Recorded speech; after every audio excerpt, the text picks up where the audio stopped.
चीज रहती है कि एक तो राजयोग और भक्ति के अंदर क्या फर्क है। तो सबसे पहला तो राजयोग के अंदर ये फर्क है कि जैसे जैसे हम यहाँ पर मेडिटेशन में राजयोग में आत्म अभिमानी स्थिति, या हम ये कह सकते हैं कि सोल कॉन्शियस स्टेज है, जो हम बार बार पहले 2 दिन में हमने बहुत बार बार ये सुना कि हम एक आत्मा है, हम एक आत्मा है। तो वो आत्मा आत्मा हम बार बार इसलिए सुन रहे हैं क्योंकि जितना हम ये आत्मा का अभ्यास करेंगे तो उतना हमारे विचारों की जो स्पीड है तो वो स्लो होती जाएगी, और जितना विचारों की स्पीड स्लो होती जाएगी उतना हम क्या होंगे, शांति का अनुभव करेंगे।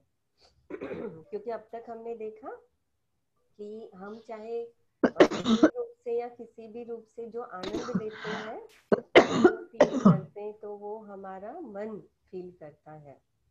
और दूसरा कि जितना हम मेडिटेशन आत्मिक स्थिति में स्थित होते जाएंगे उतना क्या होगा, उतना ये होगा कि हमारे जो पॉजिटिव थॉट्स हैं तो वो बढ़ते जाएंगे, और बेस्ट थॉट्स और नेगेटिव थॉट्स से वो धीरे धीरे धीरे धीरे कम होते जाएंगे। और दूसरा कि हमारे स्पीड की थॉट्स जो है वो फास्ट क्यों है, क्योंकि हमारे अंदर बॉडी कॉन्शियस है कि मैं ये हूँ, मैं शरीर हूँ, मैं मेल हूँ, फीमेल हूँ। माइक म्यूट सा। हाँ, इसलिए एक मिनट। એટલે જે બોલ્યા ને એ સંભળાય. એટલે ચૂપ રહે. हाँ, है ना। तो हमने विशेष फिर ये देखा कि कैसे हाउ टू नो, और धीरे धीरे फिर हमने देखा कि कैसे अगर हम योग में बैठते हैं और हमारा बहुत अच्छा योग लगता है तो उसकी जो उसका कैसे पता चलेगा। तो एक उन्होंने जैसे कहा कि कैसे कि कुछ मिनट के अंदर ही हमें जैसे इस शरीर के भान से हम परे होते जाएंगे, हमें इस शरीर का भान जो है वो धीरे धीरे खत्म होता जाएगा। और दूसरा कि आत्मा का जैसे हमने देखा कि मूल स्वभाव है वो शांति है, सुख है, आनंद है। तो वो जो स्वभाव है आत्मा का, वो स्वभाव हम महसूस करने लगेंगे।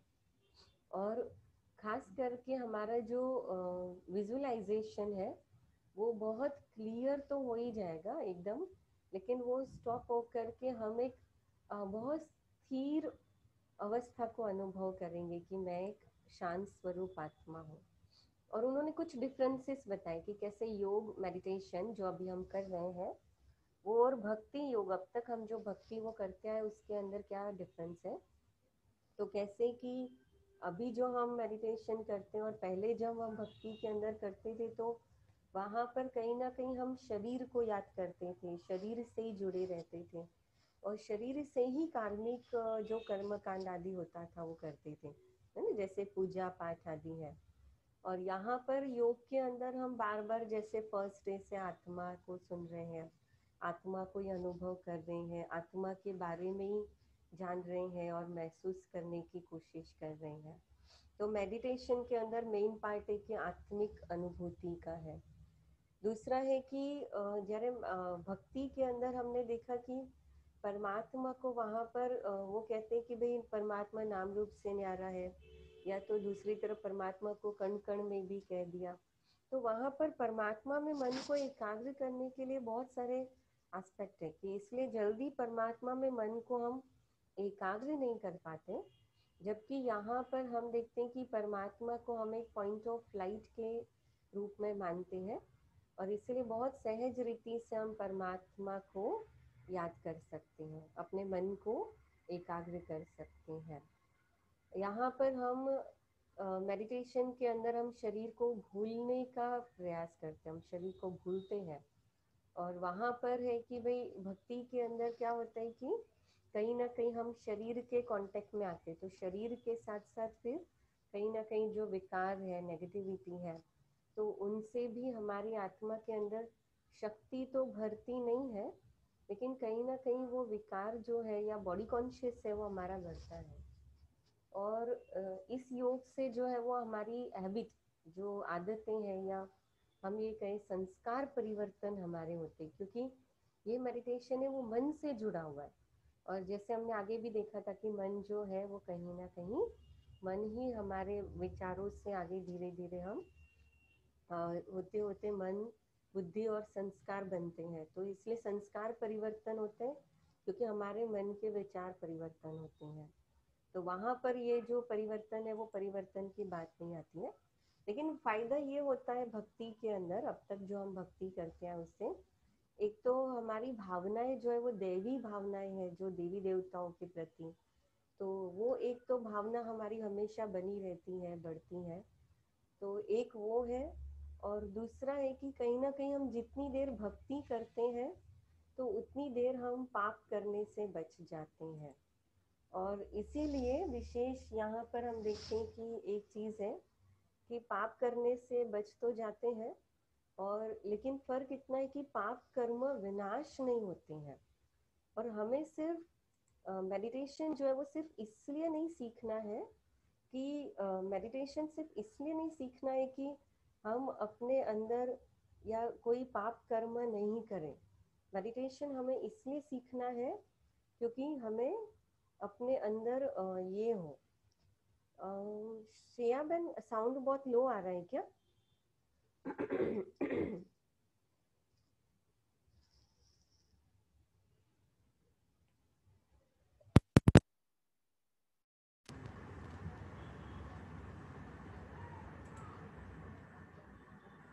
अच्छा, अभी अभी आवाज आ रहा है?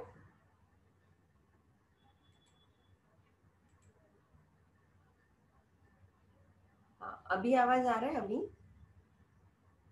ओके ओके, ठीक है ना? तो फिर इसी से बोलते हैं।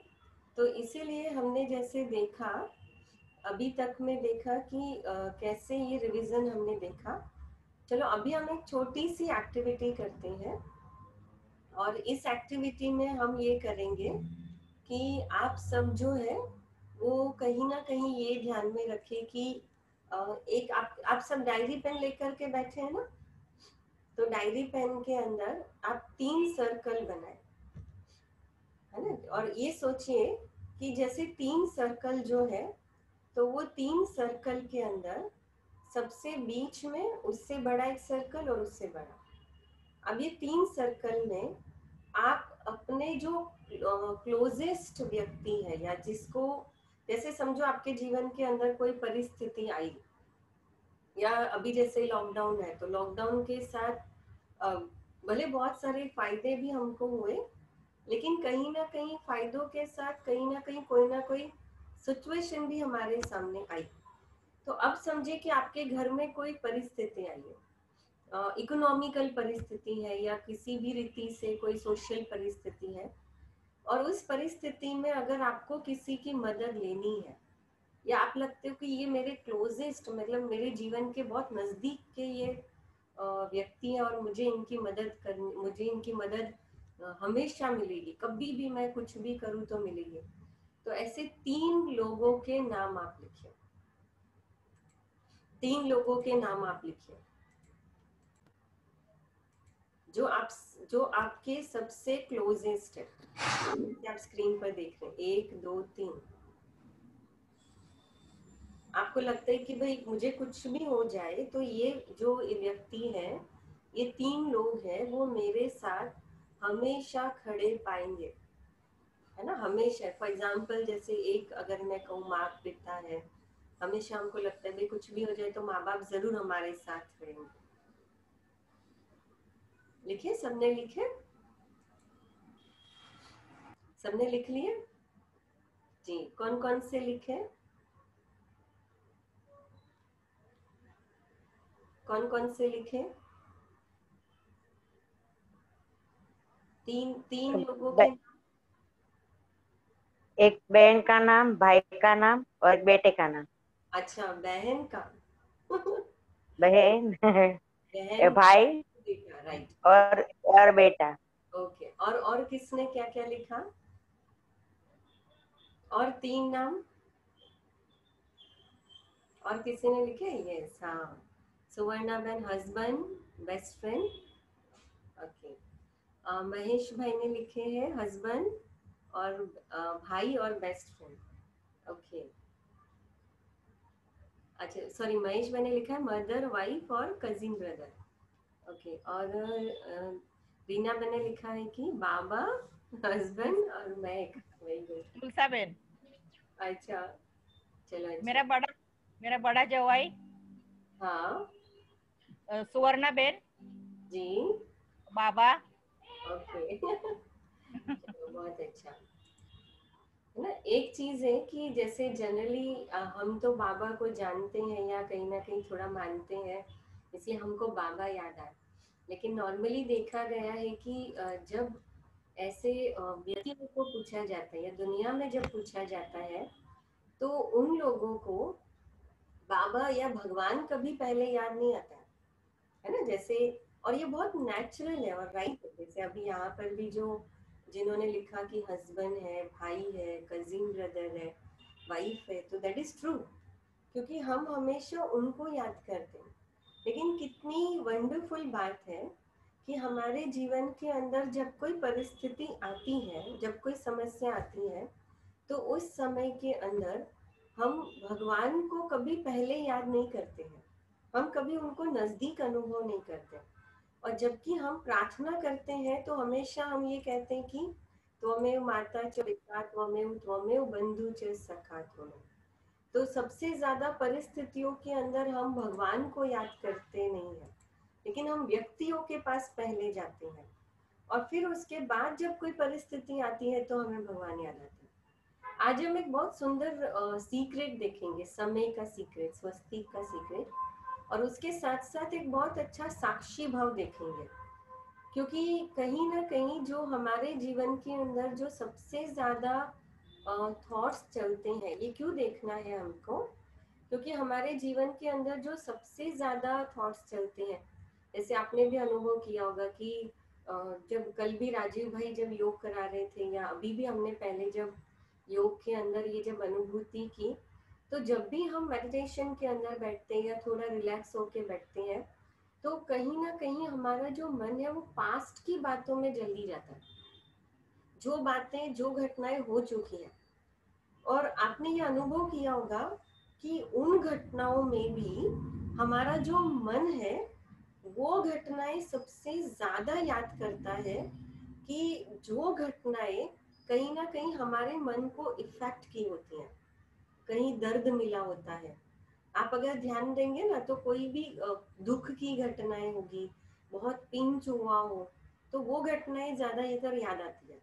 आपको कभी ऐसे रिलैक्स बैठे होंगे तो खुशी की घटनाएं कभी जल्दी याद नहीं आएगी, लेकिन दुख की घटनाएं अगर आपके जीवन में पूछा जाए कौन कौन सी दुख की बातें हैं या कोई ऐसी चीजें हुई है, तो आपको वो चीजें पहले याद आएंगी। क्यों ऐसा होता है? क्योंकि हमारा मन जो है वो उन बातों को स्टोर करके रखता है।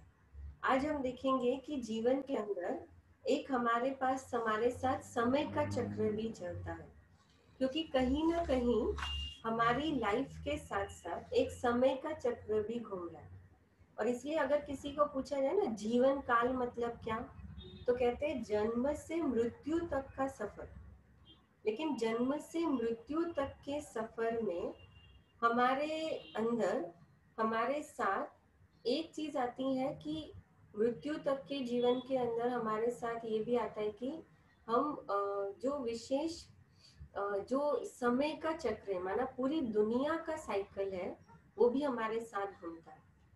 जैसे यहाँ पर दिखा है स्वस्तिक के 4 पंख, हम स्वस्तिक को बहुत शुभ मानते हैं, श्री गणेशाय नमः कहते हैं।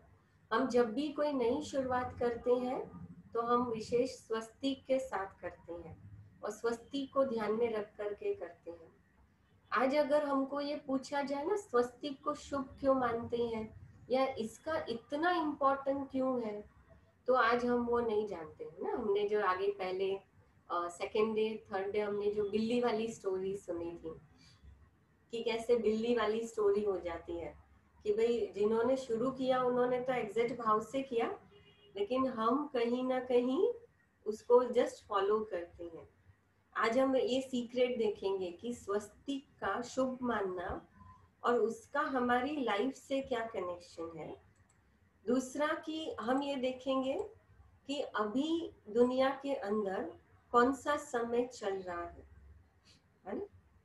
अगर आपको मैं पूछूं, अभी ये पूछूं कि दुनिया आपको अभी समय कौन सा चल रहा है, तो आप क्या कहेंगे?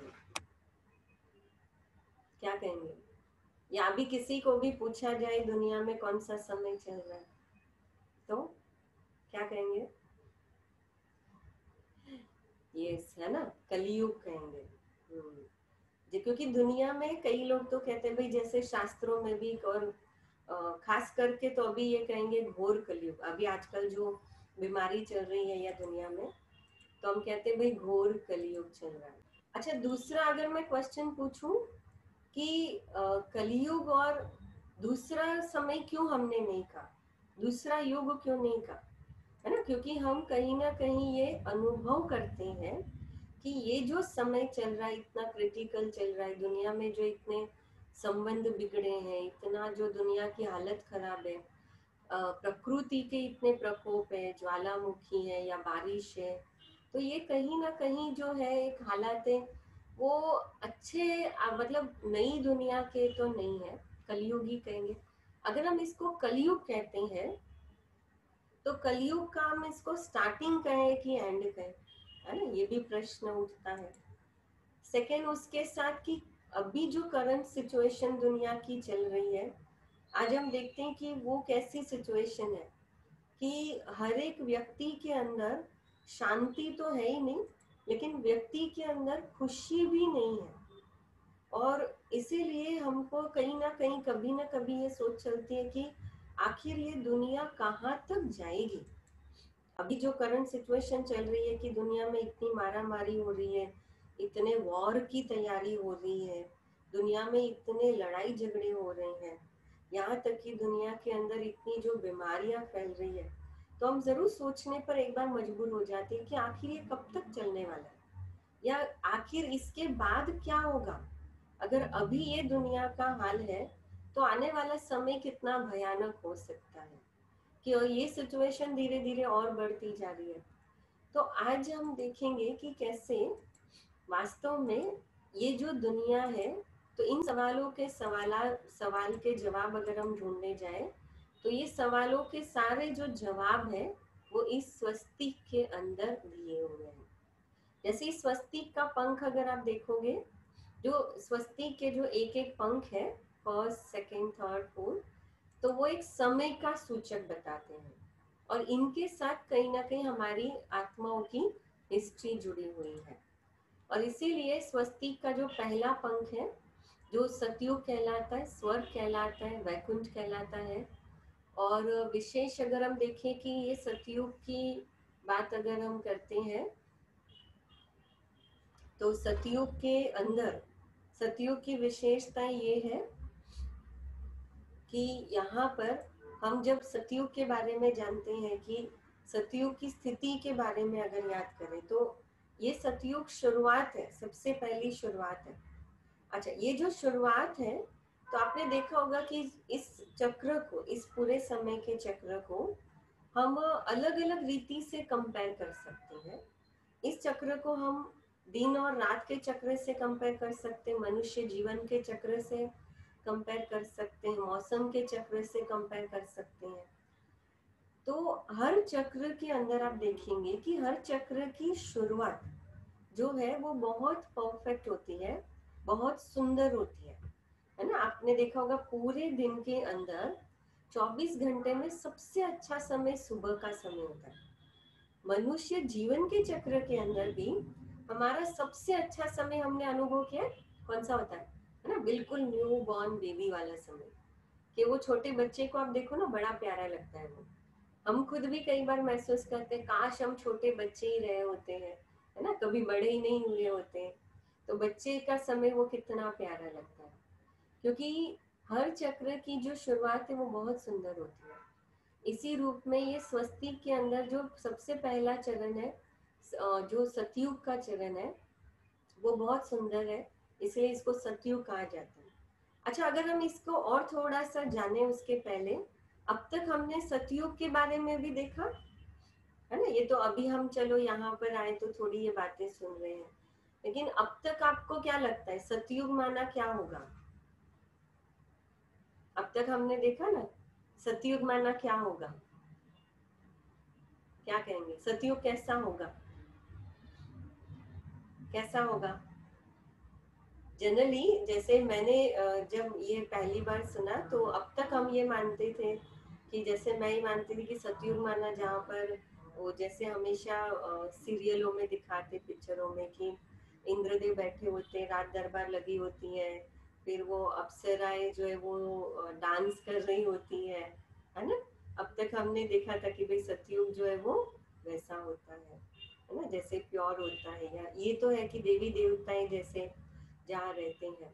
पर वास्तविकता में सतयुग जो है वो बहुत प्योर फीलिंग्स है। और सतयुग के अंदर जो आत्मा की एक शुरुआत की स्टेज है कि जब आत्माएं परम धाम से नीचे आती है, और आत्मा के अंदर सतयुग और त्रेता के अंदर बॉडी कॉन्शियस नहीं है ना? उसका एग्जाम्पल अगर हम देखें कि हम जब कोई भी नई चीज इस शरीर पर जब धारण करते हैं, कि नई अंगूठी पहनी, नया कपड़ा पहना, या समझो हमने नई कोई चीज गहने पहने, या कोई हमने नई हेयर स्टाइल की, तो आपने देखा होगा कि हम जब कुछ नया करते हैं बॉडी के ऊपर, तो हमारा 2 दिन तो कंटिन्यूस ये भान रहता है कि भाई ये नया किया है हमने, माना वो कॉन्शियस में कहीं ना कहीं रहता है। तो कहने का भाव कि वो कॉन्शियस जैसे कितना होता है, कई बार तो वो नई अंगूठी पहनी होगी, या नया हमने चेन पहना होगा, या नई ड्रेस पहनी होगी, तो कई बार हमारा ध्यान तो इतना ये होता है कि जो दूसरे देखने वाले होते हैं ना, कई बार उनका भी ध्यान जो है वो उस तरफ खींच जाता है, और इसीलिए इतना अलर्ट हो जाता है वो ध्यान कि वो सामने वाला भी कहेगा कि अच्छा आपने ये चीज नहीं पहनी है, माना कितना कॉन्शियस हो जाते, सोचिए हम, है ना? तो अभी ऐसे यहाँ पर, लेकिन क्या होता है 4-5 दिन के बाद फिर देखेंगे, एक हफ्ते बाद धीरे धीरे वो कॉन्शियसनेस खत्म हो जाती है, और कई बार वो चेन गले में से निकल भी गई होती है, गिर जाएगी, हमको पता भी नहीं चलेगा, क्योंकि वो हमारे बॉडी के अंदर इतना यूज टू हो गई कि हमारे शरीर का एक पार्ट बन जाती है, वो फीलिंग कॉन्शियसनेस खत्म हो जाती है। ऐसी आत्माएं सतयुग के अंदर जब आती है, तो आत्माओं की जो स्टेज है वो बहुत प्योर है। सतयुग त्रेता तक आत्मा सोल कॉन्शियस स्टेज रहती है, और सोल कॉन्शियस होने के लिए वहां पर देखते हैं कि इसलिए आत्मा की बैटरी वो जल्दी डाउन नहीं होती है, और जो थोड़ी डाउन होती है, जैसे यहाँ त्रेता में स्वस्तिक का पंख दिखाया, वो डाउन भी इसलिए होती है क्योंकि त्रेता से सतयुग से त्रेता युग तक आत्माएं जन्म लेते लेते नीचे आती है ना? आत्मा एक शरीर छोड़ करके दूसरा जन्म लेती है, और इसीलिए सतयुग से नीचे जो आत्मा आती त्रेता युग में, तो वो बॉडी एक शरीर छोड़कर दूसरा शरीर लेती है, तो धीरे धीरे जो दुनिया पुरानी होती है, इसीलिए स्वस्तिक का पंख है वो नीचे आए, इसलिए कहा त्रेता युग, माना थोड़ी त्रुटि का युग। लेकिन सतयुग को अलग अलग धर्म के अंदर, अलग अलग भाषाओं के अंदर भी इसका उल्लेख किया गया है। अब फिर आता है द्वापर युग। तो जैसे ही त्रेता युग हुआ, फिर जैसे ही कहीं ना कहीं जो एक सोल कॉन्शियस स्टेज थी वो खत्म हो गई। अब सोल कॉन्शियस स्टेज खत्म होने के बाद धीरे धीरे ऐसे हुआ कि हम अपने आप को शरीर ही समझने लगे, और इसीलिए द्वापर युग में लेफ्ट साइड पंख हुआ, स्वस्तिक का पंख। तो लेफ्ट साइड का मतलब है कि अब तक दुनिया के अंदर जो परिवर्तन होते थे, उसके अपोजिट परिवर्तन इस दुनिया में होने लगे, है ना? जैसे फॉर एग्जाम्पल कि अभी तक आत्माएं सोल कॉन्शियस थी, अब धीरे धीरे आत्माएं जन्म लेते लेते वो भूल गई कि भाई हम सोल हैं, और ये हमारा शरीर टेम्पररी हमने पार्ट बजाने के लिए लिया है। और इसलिए द्वापर युग के अंदर जब हम बहुत दुखी हो जाते हैं, अब बॉडी कॉन्शियस हो जाते, तो जैसे हमने सेकेंड डे देखा था कि जब हम इंद्रियों से सुख लेना शुरू करते हैं, कि खाने से सुख लेना शुरू किया, कपड़े पहनने से सुख लेना शुरू किया, लोगों से, व्यक्तियों से, वैभव से, संबंधों से, धन से सुख लेना शुरू किया, तो जितना जितना वो धन से, इंद्रियों से सुख लेना शुरू किया, उतना आत्मा की एनर्जी है वो डाउन होती जाती है। और इसलिए द्वापर युग में जब दुख आया तो हमने भगवान को याद शुरू की, हमने भगवान को पुकारा। और इसलिए जितने भी धर्म स्थापक आकर के गए तो उन सारे धर्म स्थापकों की स्थापना का जो समय वो द्वापर युग का समय बताते हैं, है ना। आज से कम 1000-1500 साल पहले का समय बताते हैं। और फिर धीरे धीरे कहीं ना कहीं क्या होता है कि वो आते तो है संभालने, लेकिन कहीं ना कहीं फिर दुनिया जो है वो एक कलयुग का समय होती है। और इसीलिए जो सीक्रेट ऑफ स्वस्तिक अगर हम ये कहें कि जो राइट आर्म है, माना जो राइट साइड जो दिखाते कि जहाँ पर दुनिया में सुख शांति है, फिर धीरे धीरे जैसे ही वो लेफ्ट साइड होता है कि माना जो सतयुग और त्रेता में सुख शांति थी वो धीरे धीरे कम होने लगी। और कम होते होते जब स्वस्तिक का पंख लेफ्ट साइड गया तो दुनिया में दुख और अशांति वो बढ़ने लगी, बेचैनी बढ़ने लगी। और धीरे धीरे वो भी जब बढ़ने लगी तो कलयुग का समय आया कि कलयुग के अंदर जहाँ दुख अशांति जो है वो धीरे धीरे बढ़ने लगे और बढ़ गए। और जो 4 डॉट स्वस्तिक के अंदर बताते कि जो एक ड्रामा ऑफ ह्यूमन सोल्स, माना हम सब आत्माएं इस पूरे चक्र के अंदर हमारा एक रोल चलता है, पार्ट बजाती है। और इसीलिए ये 4 डॉट जो है वो पॉइंट ऑफ लाइट का यादगार है। और ये पूरा एक सर्कल बताया है ना, आप ध्यान से देखेंगे स्वस्तिक को तो ये सर्कल के रूप में बताया, माना कि ये समय का चक्र है जो कंटिन्यूस हमेशा चलता है। अब यहाँ पर आप देखेंगे कि जैसे ये पूरे चक्र को अगर हम इस रूप में देख सकते हैं कि जहाँ पर सतयुग, त्रेता युग, द्वापर युग और कलयुग, जहाँ द्वापर युग से अनेक धर्मों की आत्माएं आती है दुनिया को संभालने, लेकिन फिर भी जैसे बॉडी कॉन्शियस होने के कारण, बढ़ने के कारण एक कलयुग का समय आ जाता है। और आप देख रहे हो कि यहाँ पर जब कलयुग आता है तो कलयुग के अंदर कहीं ना कहीं जब एक समय आता है कि ये साइकिल है ना। जैसे साइकिल इसलिए कहा कि रात के बाद दिन जरूर आता है। जब आत्मा शरीर छोड़ती है बुजुर्ग होकर के तो उस आत्मा का फिर नया शरीर लेके जन्म जरूर होना है। तो ये साइकिल है। तो अगर इस साइकिल के अनुसार अगर हम ये कहते हैं, जिसे हमने शुरू में मैंने पूछा कि अभी कौन सा समय चल रहा है, आपको क्या लग रहा है ना, तो आपने कितना फ्लुएंटली कहा कि अभी कलयुग चल रहा है। तो कलयुग का भी कौन सा समय, तो हम कहेंगे कलयुग का भी अंत चल रहा है। और इसलिए भगवत गीता के अंदर भी ये लिखा गया कि यदा यदा ही धर्मस्य, माना जब जब इस दुनिया के अंदर धर्म और पाप अत्याचार बढ़ता है तब तब परमात्मा इस सृष्टि पर आकर इस दुनिया का परिवर्तन करते हैं और इस धर्म नई दुनिया की स्थापना और पुरानी दुनिया का परिवर्तन करते हैं। और इसलिए यहाँ पर साइकिल के रूप में दिखा है कि अब वो समय चल रहा है कि जहाँ पर हम धीरे धीरे एक बहुत सुंदर दुनिया की ओर जाएंगे। लेकिन कैसे जाएंगे, और इसलिए इस पूरे साइकिल का जो पीरियड बताया वो बताया 5000 वर्ष, है ना। जैसे 5000 वर्ष का मतलब है कि 5000 वर्ष, जैसे हर चक्र को हम अनादि और अविनाशी जानते हैं, है ना। जैसे यहाँ पर कहा कि भाई दुनिया में 3 चीजें जो है वो अविनाशी है, आत्मा, परमात्मा और प्रकृति, जिसको न कोई बना सकता है और जो न कभी खत्म होती है। तो आत्मा, परमात्मा और प्रकृति, ये 3 चीजें अविनाशी है। और उसी अविनाशी का मतलब है कि जो न कभी स्थापित होती है, न कभी बनती है और न कभी उसका विनाश होता है। लेकिन इसमें आत्मा और प्रकृति परिवर्तनशील है और जो परमात्मा है वो परमात्मा अपरिवर्तनशील है, अर्थात कि परमात्मा इस दुनिया में अविनाशी रूप में है। तो परमात्मा जो है वो अपरिवर्तनशील है। अच्छा, लेकिन परमात्मा इस पूरी दुनिया के चक्र के अंदर परमात्मा क्रिएटर है ना। ये कहते हैं भाई सारी दुनिया को चलाने वाली कोई शक्ति है, साइंस भी ये चीज जरूर मानता है।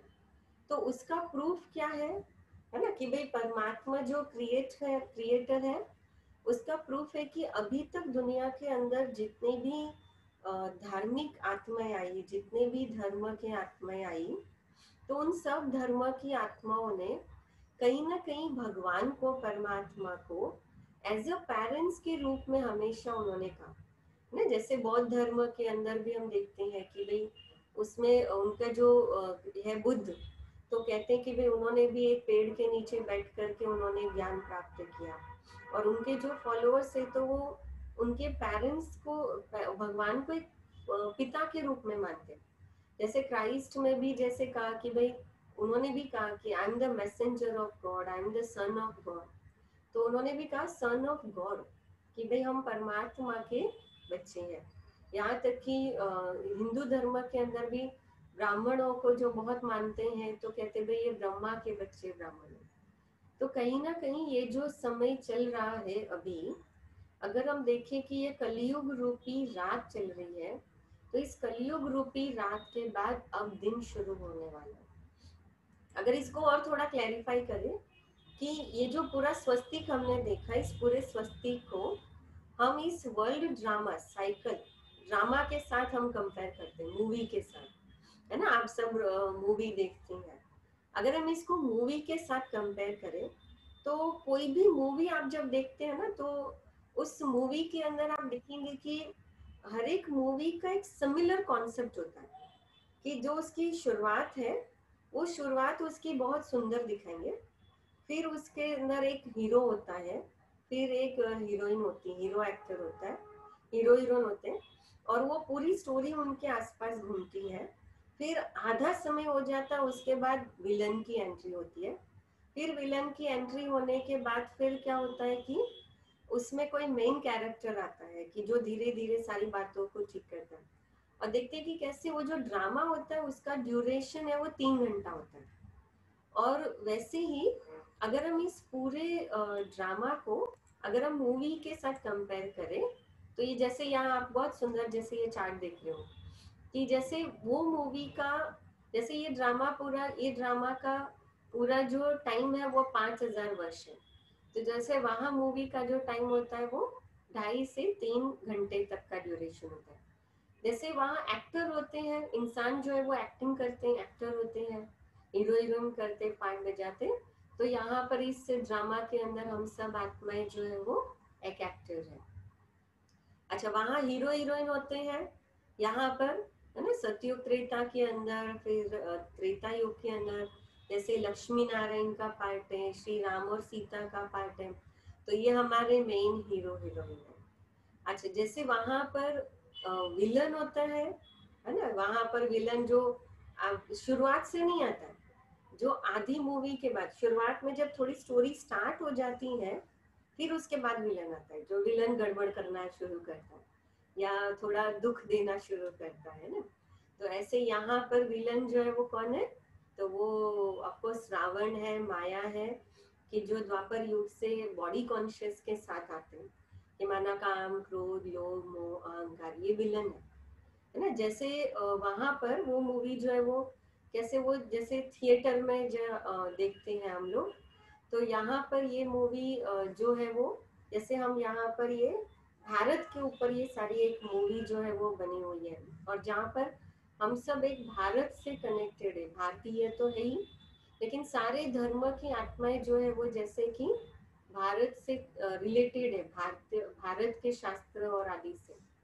और खास करके विशेष जो पॉइंट है कि इस मूवी का डायरेक्टर जो है, जैसे वहाँ कोई इंसान डायरेक्टर होता है, कोई ना कोई डायरेक्टर होता है, यहाँ पर इस मूवी का डायरेक्टर सुप्रीम सोल है। और सबसे बड़ी बात है कि सुप्रीम सोल डायरेक्टर भी है लेकिन एक्टर भी है, कि जो इस मूवी के अंत में वो भी एक एक्टिंग करके या सब कुछ ठीक करने के लिए वो भी एक एक्टर करते हैं, तो ये डायरेक्टर है। और दोनों सेम है कि जैसे वो मूवी आप चाहे उतनी बार उसको रिपीट करो तो सेम टू सेम रिपीट होती है, वैसे ये ड्रामा भी हमेशा रिपीट होता है। और इसीलिए एक बहुत सुंदर कहानी के रूप में, जैसे अगर मैं आपको ये सुनाऊं, अगर इस मूवी को हम एक बहुत सुंदर कहानी के रूप में देखें, तो जैसे यहाँ पर दिखा रहे ना कि समझो कि एक घर में टॉप फ्लोर के ऊपर एक मदर फादर, एक खास करके फादर और कुछ बच्चे जो है वो घर में रहते हैं। अब वो बच्चे घर में रहते हैं, उसमें से कुछ बच्चे हैं ना, वो कहते हैं भाई हमको घर जाना है, हमको नीचे जाना है, क्योंकि वो टॉप फ्लोर से देखते हैं कि नीचे कुछ बच्चे खेल रहे हैं। तो जैसे ही वो बच्चों को खेलता हुआ देखते तो उनको क्यूरियोसिटी होती है, उनको बहुत अट्रैक्शन होता है। तो जो फादर है वो कहता है कि नहीं, शांति से घर में बैठो ना, क्यों जाना है। तो भी वो कहते हैं, सुबह सुबह कहते नहीं हमको जाना है खेलने। तो कुछ बच्चे वो नीचे चले जाते हैं खेलने के लिए। अब खेलते खेलते दोपहर होती है तो भी वो बच्चे ऊपर नहीं आते हैं। फिर धीरे धीरे जब वो शाम होती है तो उसमें कुछ बच्चे अभी भी ऊपर नहीं आ रहे।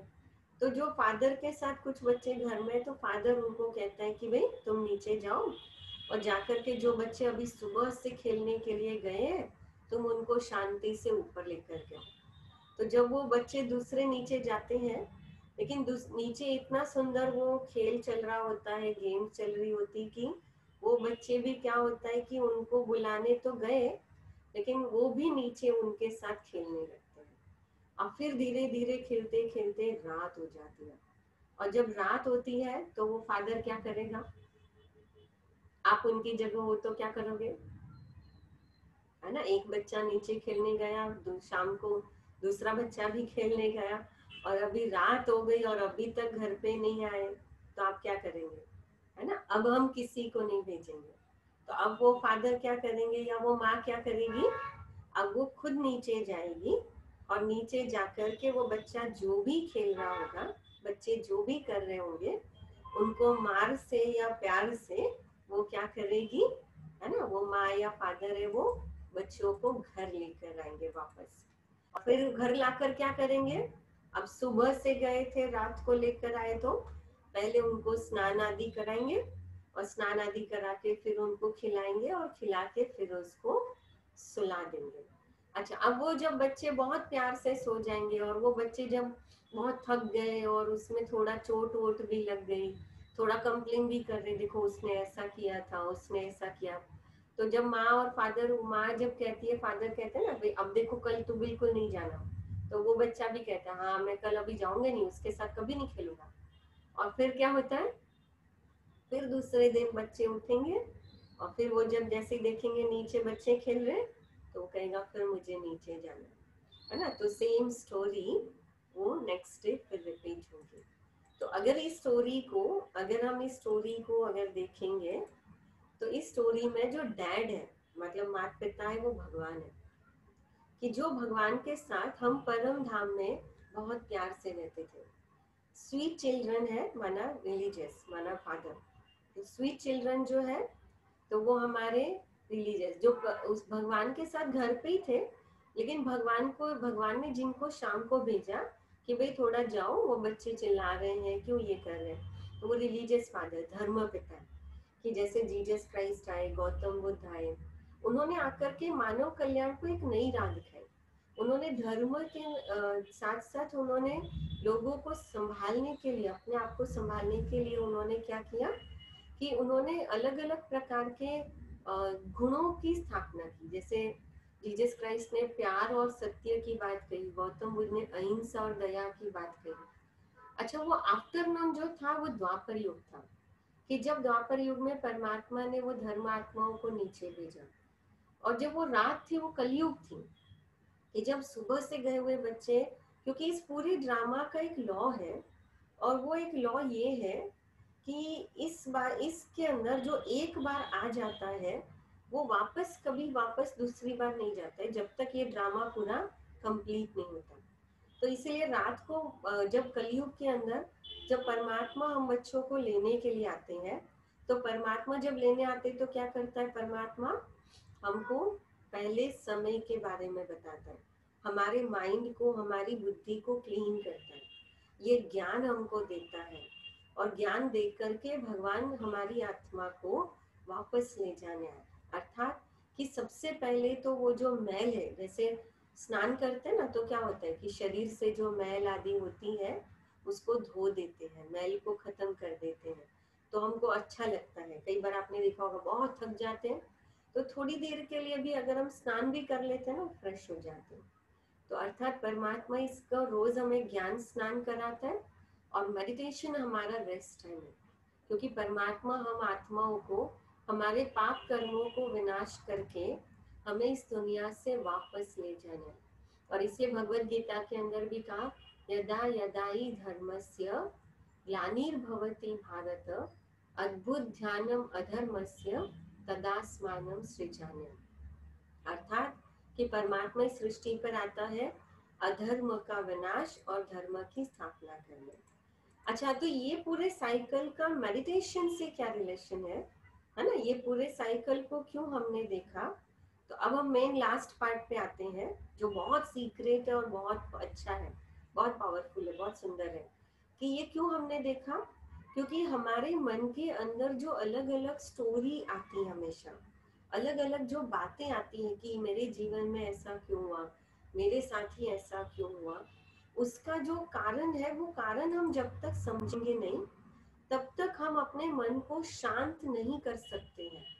आज आप देखो, छोटा बच्चा होता है ना, उसको जब तक आप, वो जब बहुत क्यूरियोसिटी वाला होता है, आप उसको जब तक सेटिस्फेक्शन आंसर नहीं दोगे ना, वो क्वेश्चन पूछता रहेगा। सेम में हमारा मन वो एक छोटे बच्चे की तरह हो गया, और अभी वो हम प्रैक्टिकल अनुभव करेंगे। आज हम योग नहीं करेंगे, आज हम एक एक्टिविटी करेंगे, और वो एक्टिविटी में हम जानेंगे कि हमारे मन की स्थिति क्या हुई है और हमारे मन को अभी कितना चेंज की जरूरत है।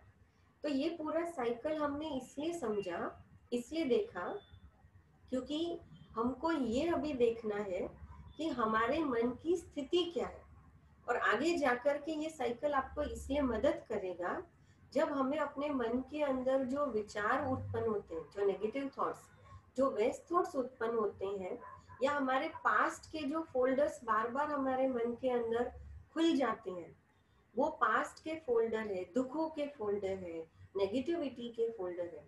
अगर मुझे उसको क्लोज करना है, तो वो क्लोज करने के लिए मुझे ये साइकिल है, टाइम ऑफ साइकिल जो है, ये साइकिल मुझे मदद करेगा। और इसीलिए इस साइकिल को हमने आज थोड़ा सा देखा।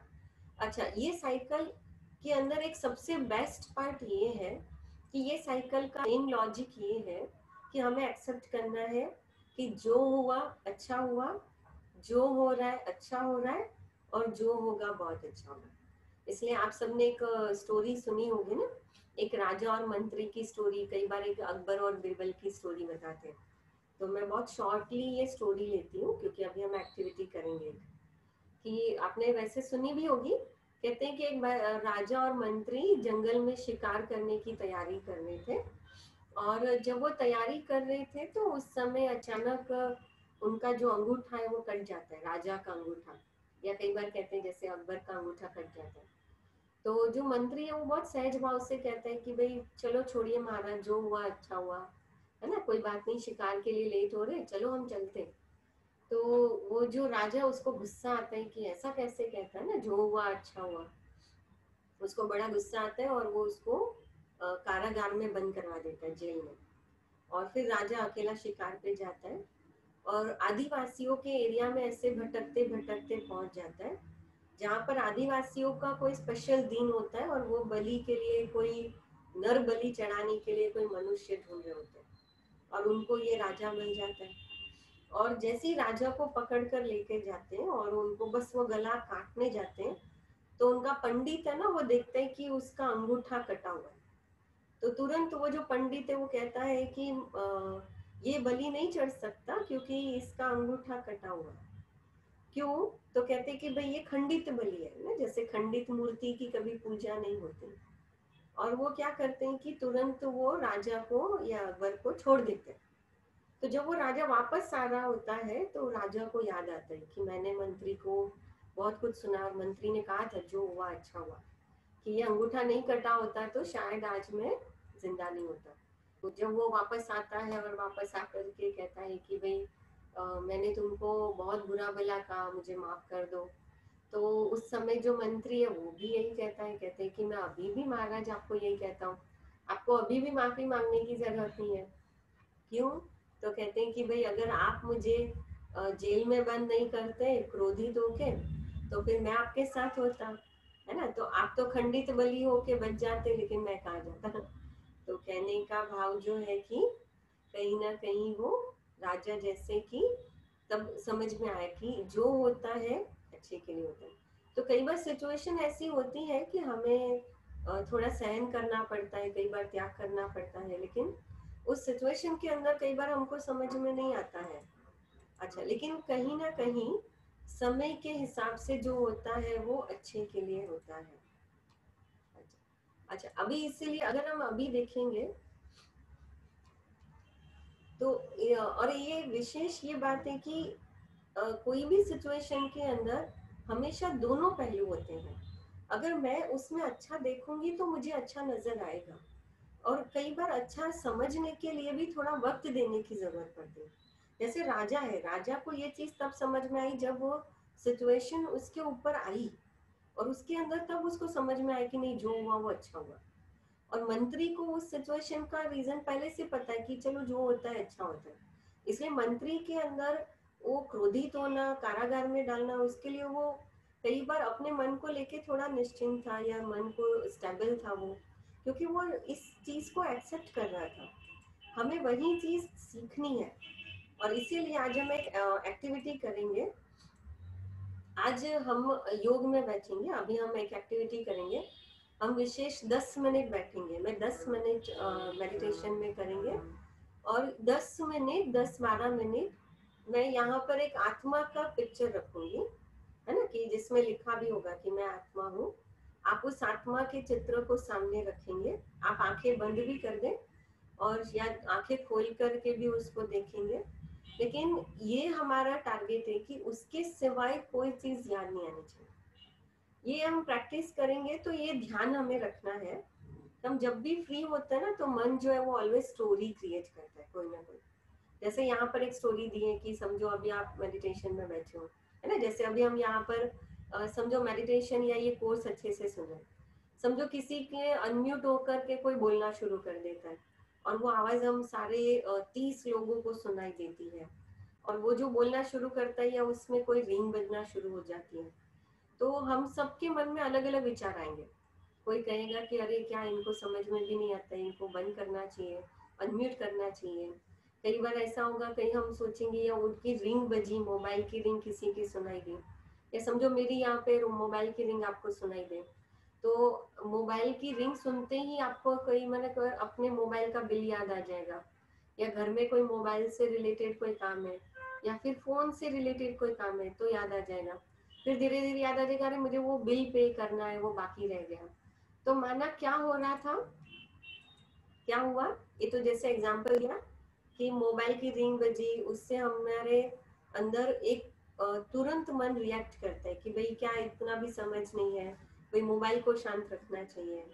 और धीरे धीरे कहीं ना कहीं वो फिर हमारा बिल बाकी था हमारा, या मुझे कोई मोबाइल ठीक नहीं है ये ठीक कराना, तो उससे रिलेटेड हमारे पूरे दिन में या कभी कोई थॉट्स चले होंगे, वो सारे थॉट्स अभी वापस क्रिएट होने लगेंगे। तो एक स्टोरी मन के अंदर क्रिएट होने लगी, है ना। तो हम बैठे थे मेडिटेशन में, लेकिन एक मोबाइल की रिंग हमने सुनी, उससे हमारा 5 मिनट चला गया, 10 मिनट चला गया। तो ये स्टोरी शायद आपके मन में क्रिएट होगी, अगर नहीं भी हो रही है तो बहुत अच्छा है, लेकिन अगर ऐसी स्टोरी क्रिएट हो रही है तो क्या करना है कि मैं यहाँ पर एक सुंदर पिक्चर रखूंगी, है ना, स्क्रीन पर, जैसे अभी आप देख रहे हो। हाँ, ये जैसे यहाँ स्क्रीन पर ये पिक्चर आएगा, और वो पिक्चर में आपको कंटिन्यूस देखना है बस, है ना। 12 मिनट का मैं टाइमर लगाती हूँ, आपको टाइम देखने की जरूरत नहीं है, मैं टाइमर लगाती हूँ, आपको सिर्फ वो देखना है। अच्छा, लेकिन क्या होगा, देखो मन स्टोरी क्रिएट करेगा, क्योंकि मन का वो स्वभाव है। तो आपको क्या करना है कि मन स्टोरी क्रिएट करेगा, लेकिन आपको वो मन स्टोरी के पीछे नहीं जाना है, आपको स्टोरी क्रिएट होने नहीं देनी है। तो अगर आपको कुछ याद आ गया, कुछ व्यक्ति या कुछ भी चीज याद आई, आप साक्षी होकर देखो, ऑब्जर्वर होकर देखो, डिटैच होके, और फिर अपने आप को अलर्ट करो, नहीं नहीं मुझे ये करना है, मैं आत्मा हूँ, मैं शाइनिंग स्टार हूँ। तो फोकस आपका पिक्चर पे फोकस होना चाहिए, है ना।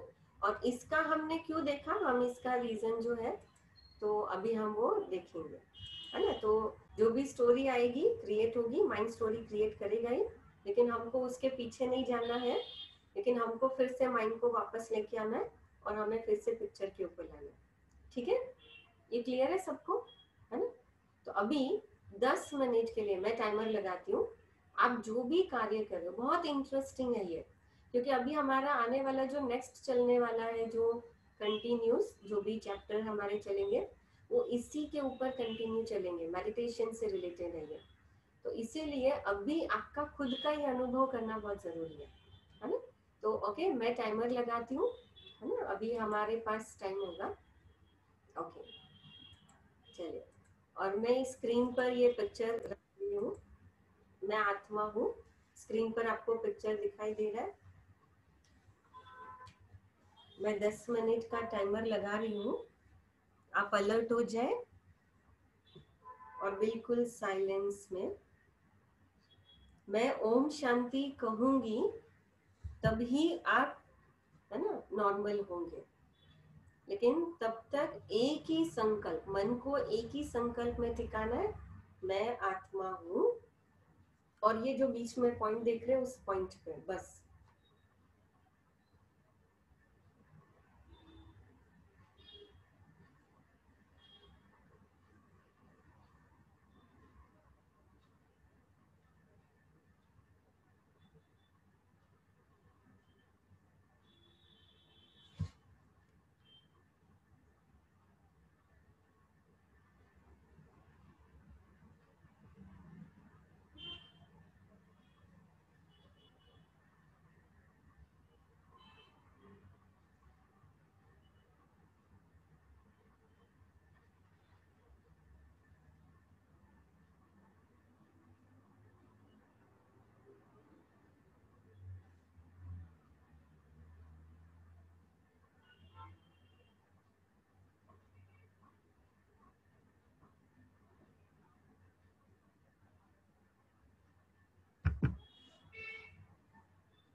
पॉइंट पे एकाग्र करें मन को।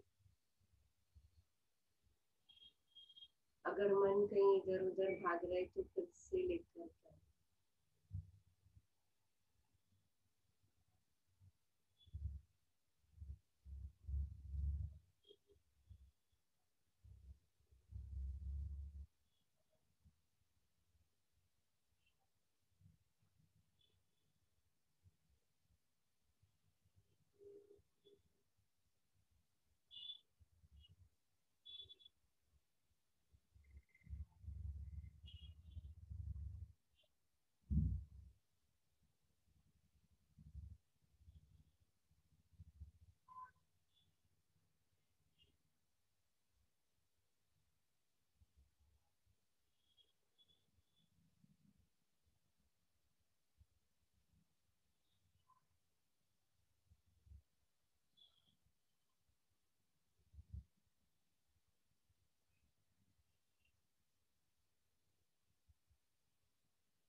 से पॉइंट को ही आंखों के सामने और मन के सामने रखें।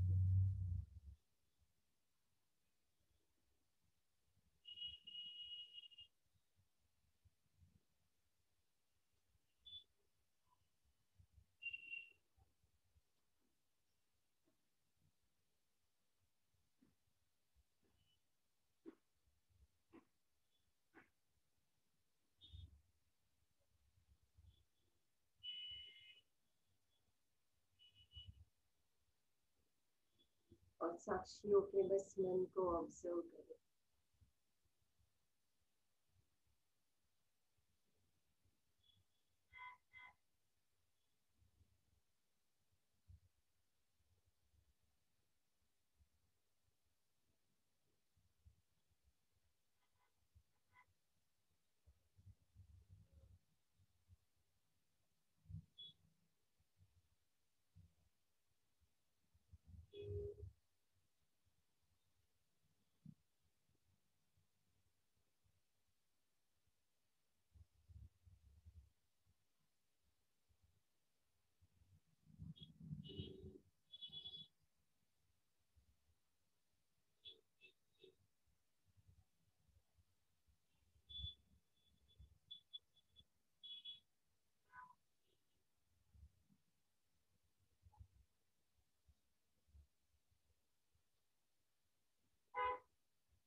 ओम शांति।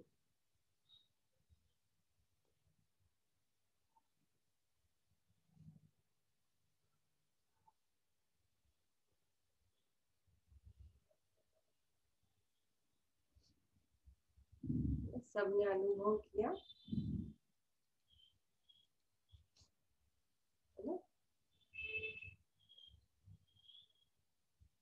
एक ही पॉइंट पे कितनी देर मन एकाग्र हुआ? कितनी देर हुआ? कंटिन्यूस मन एकाग्र कभी नहीं रहता, लेकिन आपने अनुभव किया होगा। क्या महसूस किया? क्या महसूस किया?